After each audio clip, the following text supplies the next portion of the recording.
when you erase Biafra from the map, nobody has a right to erase the name Biafra from the map. If it's Biafra, put it back on the map. You have no right to take Biafra off the map, put it back on the map, and let's fix our problem. You have to go back in history to understand why there was a civil war in the first place, and 50 years later, why the same people are agitating for independence. In '66, we had the first coup, where it was alleged that the Igbos wiped out northern leaders in the military.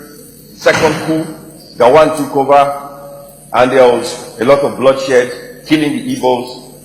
Igbos were killed in the north. They moved back to eastern Nigeria. Ojukwu became head of state, declared a nation called Biafra.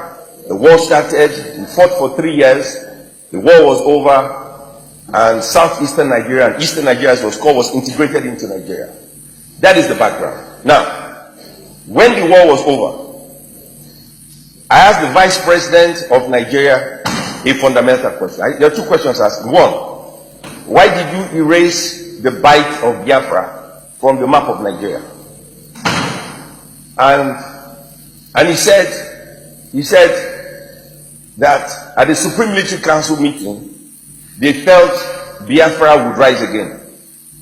And so the federal government at the time did everything possible not to talk about the war in Nigeria. So from 1970 to the present, a generation of Nigerians who were born did not know we had a civil war. And I know a lot of young people who do not know Nigeria fought the war.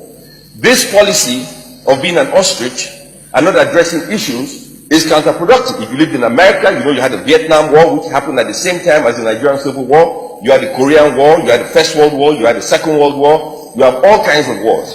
And they talk about it all the time. If you watch the Discovery Channel, you can see all the wars in the world. And the reason they televise these wars is so that you can learn from the mistakes of others, so that you do not become a fool and make the same mistakes and fight again. And when you erase Biafra from the map, nobody has a right to erase the name Biafra from the map. If it's Biafra, put it back on the map. You have no right to take Biafra off the map, put it back on the map, and let's fix our problem. You have to go back in history.